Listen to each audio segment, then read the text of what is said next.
अस्सलाम वालेकुम नाज़रीन, मैं हूं नाज सहतो और आप देख रहे हैं मेरा यूट्यूब चैनल नैरेटिव विथ नाज सहतो। नाज़रीन, आज मैं आपसे गुफ्तगू करूंगा वज़ीर आज़म इमरान ख़ान ने अपने 3 बड़े आदर्शों से जैसे गद्दारी की है, जैसे उनको धोखा दिया है, उन्होंने पूरे पाकिस्तान के अवाम को एक मुश्किल में डाल दिया है।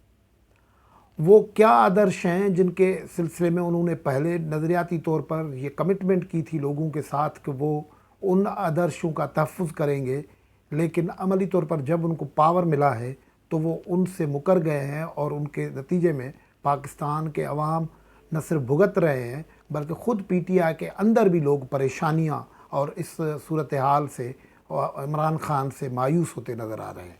गुफ्तगू को आगे बढ़ाएं उससे पहले आपसे गुजारिश होगी कि आप ये चैनल सब्सक्राइब करें, व्लॉग देखें, अच्छा लगता है तो लाइक करें, शेयर करें, कमेंट करें। नाज़रीन, इमरान ख़ान साहब जब अपोजिशन में होते थे तो बहुत बड़ी चीज़ें कहते थे। मिसाल के तौर पर एक ये कहते थे कि जब महंगाई बढ़े तो आपको समझना चाहिए कि मुल्क का वज़ीर आज़म या जो भी सरबराह है वो चोर है। लेकिन सूरत हाल अब ये हो गई है कि महंगाई पाकिस्तान में तारीख़ के बदतरीन सतहों को छू रही है और उस सारे रिकॉर्ड तोड़ रही है। और फिर अब ख़तरनाक बात उससे भी बड़ी ये है कि महंगाई बढ़ रही है और ये झूठे जो अदाद व शुमार दे के ये दावे टेलीविज़न पे आके करते हैं कि महंगाई ख़त्म हो गई है। गुज़श्ता दिनों भी लगभग 6 मरतबा इन 1.5-2 महीनों में तेल की कीमतें, पेट्रोल की कीमतें बढ़ाई गई हैं और तकरीबन 3 रुपया फ़ी लीटर तेल गुज़श्ता शब से बढ़ाया गया है। और इस वक्त अगर हम देखें तो ये 31 जनवरी को तेल की कीमत बढ़ाई गई है, 15 जनवरी को कीमत बढ़ाई गई थी, 31 दिसंबर को कीमत बढ़ाई गई थी और इससे भी 15-15 दिन पहले कई दिन कीमतें बढ़ाई गई थी। और ये नाटक ये करते हैं कि ओगरा एक समरी भेजती है और वो समरी ये होती है कि 12 रुपये 10 रुपये तेल की कीमतों में इजाफ़ा किया जाए। और वो प्राइम मिनिस्टर हाउस जब नोटिफिकेशन निकालता है तो कहते हैं कि नहीं, 12 रुपये नहीं, 10 रुपये नहीं, 3 रुपये फ़ी लीटर कीमत बढ़ाई जाती है। अब वो 12 रुपये वो तो ज़ाहिर है हो नहीं सकता। ये 3 रुपये लीटर का मतलब है कि आप एक आम आदमी की बजट में माहवार 2000 रुपये का फ़र्क कर लेते हैं सिर्फ एक मद इस मद में। और सिर्फ ये नहीं बढ़ाई गई हैं कीमतें। फिर ड्रामा होता है कि वज़ीर आज़म ने आप पर एहसान किया कि ओगरा ने तो कहा था कि 12 रुपये बढ़ाएं, वज़ीर आज़म ने 3 रुपये बढ़ाए हैं।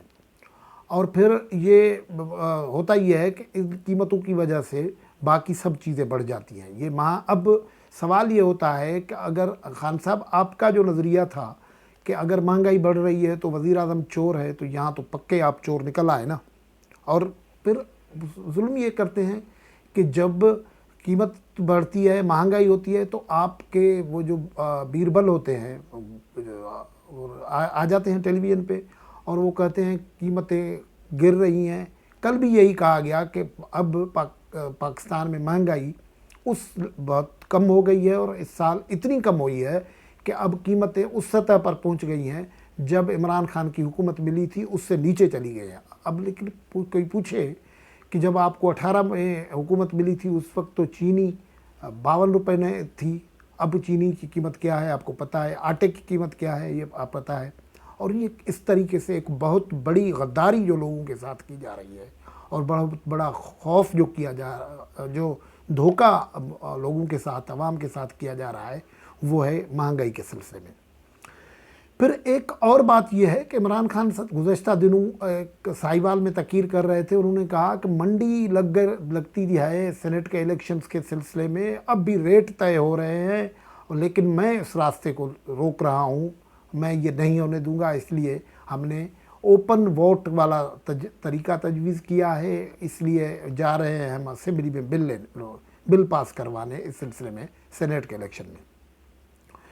गुफ्तगू जब आप कर रहे थे तो गालिबन लोगों को समझ में नहीं आया कि रेट ये कौन तय कर रहा है। मुझे लग रहा है कि ये रेट जो है वो तय कर रहा है उस्मान बुज़दार साहब, क्योंकि वो लगातार वहाँ आपके हिदायत के तहत, जो उस्मान बुज़दार की आपने बहुत बड़ी वहाँ तारीफ़ भी की, तो ज़ाहिर है آپ کے ہی ہدایت سے وہ کام کرتے ہیں اور آپ کے نظریات کے مطابق کام کرتے ہیں، تو وہ مسلسل یہ کر رہے ہیں کہ وہاں کی جو اپوزیشن کی پارٹیز ہیں ان کے ایم پی ایز کو توڑ رہے ہیں۔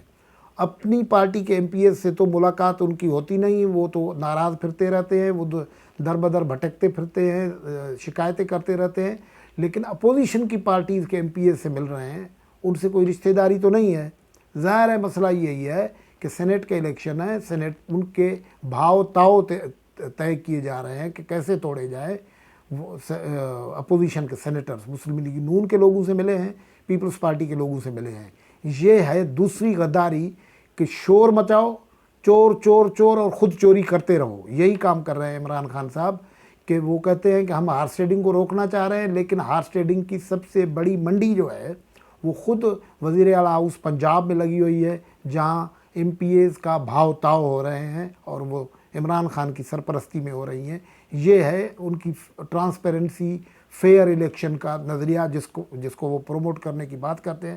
عملی طور پر یہ صورتحال ہے۔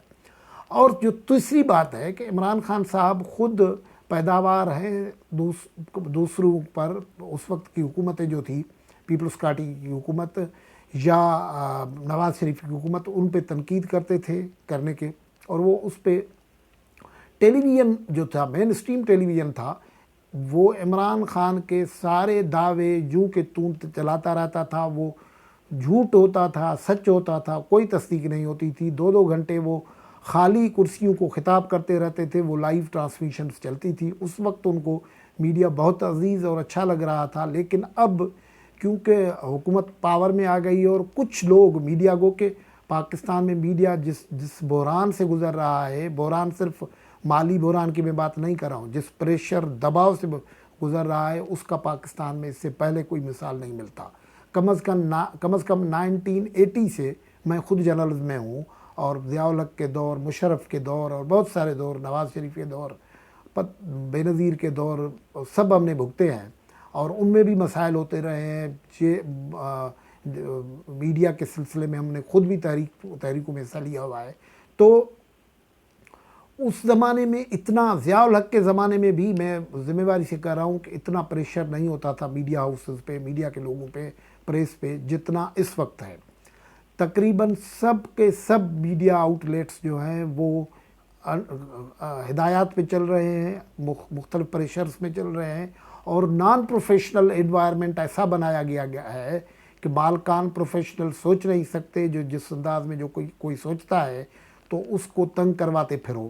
تو یہ معاملات کئی ہوتے رہے ہیں، اور اس کا ایک مظہر ابھی یہ ہوا ہے کہ ایک اینکر پرسن ہیں ڈاکٹر دانش، وہ اس کے انداز گفتگو اور پروگرام کرنے کے انداز، خاص طور پر ایم کیو ایم اور دوسرے حوالوں سے اس پہ بہت شدید اعتراضات ہوتے رہتے تھے، لیکن انہوں نے کچھ پچھلے دنوں میں پی ٹی آئی کی حکومت کے حوالے سے بھی کچھ پروگرام کیے ہیں۔ تو پہلے اس کو 92 ٹی وی چینل سے نکلوایا، اب وہ اب تک ٹیلی ویژن پہ کام کر رہے تھے، وہاں مالکان کو ڈائریکٹ کہا گیا کہ اس کو نوکری سے نکالیں، اس کا پروگرام بند کروائیں۔ اور وہ پروگرام جس پہ ناراضگی ہوئی وہ زلفی بخاری کے متعلق تھا، اس کے کارستانیوں کے حوالے ساتھ تھا۔ دانش کا جو ویڈیو میسیج آیا ہے اس میں انہوں نے کہا ہے کہ میں نے ان کو دعوت دی تھی کہ آپ پروگرام میں آ کے اپیئر تھے، وہ آئے نہیں۔ بعد میں مالکان پہ اتنا پریشر ہوا کہ یہ تنقید کرتا ہے پی ٹی آئی کی حکومت پہ، اس کو نکالیں، اس کا شو بند کریں۔ اب اس کا شو بند کر دیا ہے۔ یہ ہے عمران خان کی جمہوریت، تنقید، برداشت، ٹالرنس، وہ اس کا اصل حقیقت۔ اور یہ 3 بڑے جو میں نے کہا نا کہ وہ اختلاف رائے برداشت نہیں کرتے، وہ مہنگائی کے سلسلے میں کیسے فراڈ کرتے رہے ہیں، اور پھر وہ ہارس ٹریڈنگ کے معاملے میں، جمہوریت کے معاملے میں کیسے ایکٹ کر رہے ہیں۔ یہ 3 بڑے ایسے گناہ ہیں جو عمران خان کو شاید پاکستان کے آدمی کبھی معاف نہیں کر سکیں گے۔ آج کی گفتگو سے اجازت، اللہ حافظ۔